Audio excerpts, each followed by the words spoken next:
Hello, it's Corina with the Farm Collaborative, here to read you a very special book on a very special day. Happy Earth Day, everybody. I hope that you're able to get outside and enjoy nature today. The book that I am reading is called Emma and the Whale. And the reason I'm reading it today for Earth Day is because Emma is kind of like a nature warrior, and she helps nature because she loves it. And it's a very cool story about how she ended being very powerful and strong, and she helped nature. This is also a very special book because the writer, Julie Case, lives here in Aspen, and she is one of my friends. And I have known her for a long time. And she talks about a house with crooked walls and slanting floors. And I have been to that house with her before. And the beach that she talks about in this book is also a beach that I've gone to with her. So that's really special. And the illustrations by Lee White are very beautiful, and they make the story come to life. So here is Emma and the Whale.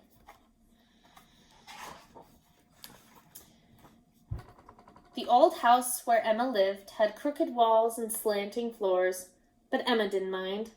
It was close to the ocean, and that was her favorite place to be.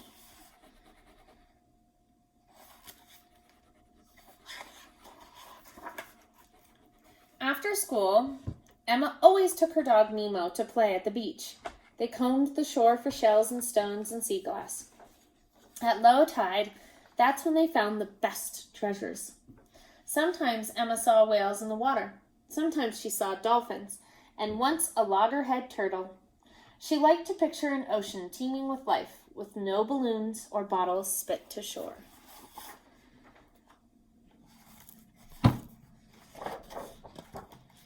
Emma often imagined traveling back to olden times when whalers had lived in her seaside hamlet. She would shout at the captains, "Please don't hurt the whales," and they would listen.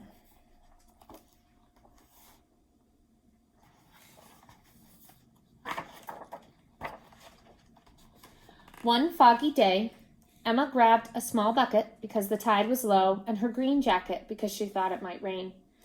She and Nemo headed down Beach Lane toward the ocean. Emma felt droplets on her cheeks. She smelled the salty air.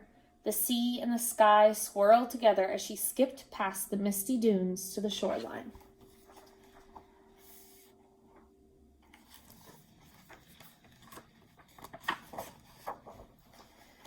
Emma and Nemo frolicked in the surf. They followed the tide line. They sank their toes in the sand. The drizzle began softly, but Emma had her cozy wool sweater and her jacket to keep her warm. "We're having minestrone soup and rosemary bread for dinner," she thought. "I'll turn around soon."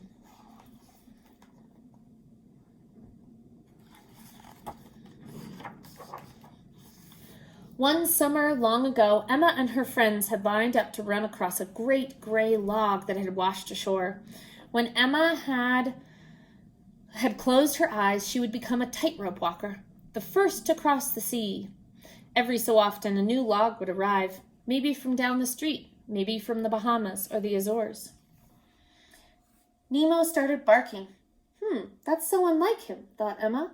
She followed Nemo's stare down the beach. What is that, she wondered. I think it's a drift log. So that's the drift log, and then she sees something in the distance.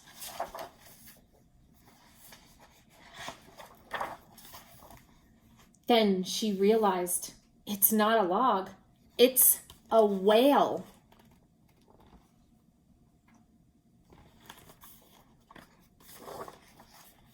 Emma ran closer.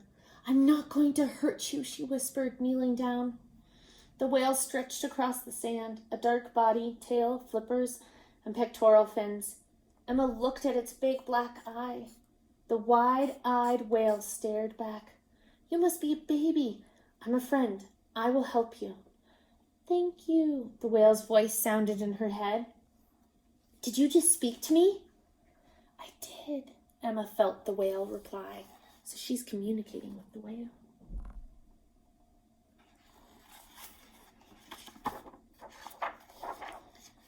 Bigger raindrops fell, and Emma put her hand on the whale's back. She felt its breaths. She saw its blowhole. Emma felt the suffering in that big body. She couldn't say how, but she knew the whale was a girl like her. "I have to get you back in the water," Emma said.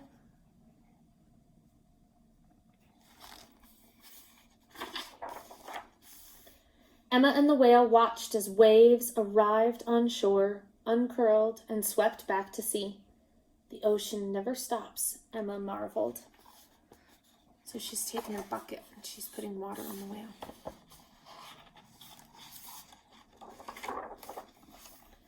The tide was coming in. It reached a flipper. "The water's rising," she said. "Soon you can swim home." "I'm scared." "Don't be," Emma replied. "Think of your pod and your family. Picture yourself swimming free."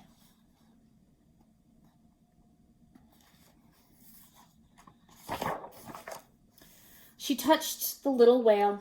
"It's time." The whale was even heavier than she looked. Emma pushed hard and tumbled onto her. "I'm sorry." Emma's eyes welled with tears. She took a deep breath and tried again. "I can do this." As the waves unrolled, Emma pushed and pushed and pushed. The whale began to wriggle. The surf swirled around them. The water got deeper, and the ocean did the work. So there she is, going step by step.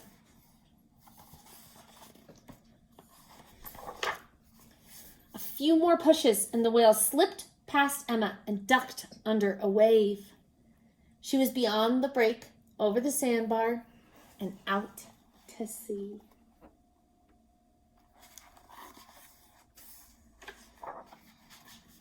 Emma saw the whale look back. A bit beyond, another whale hovered. That must be her mother. Emma stood stunned, breathless, and sopping wet.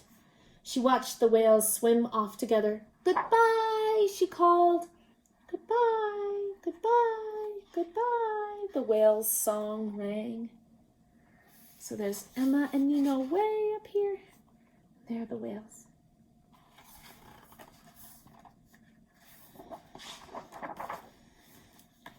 The whales disappeared into the fog. Emma remained in the shallowest water. Nemo lingered on the sand. "Nemo!" Emma shouted and ran to her dog. She hugged him tightly, and they started for home. I'm guessing she feels very proud of herself for helping the whale. I would.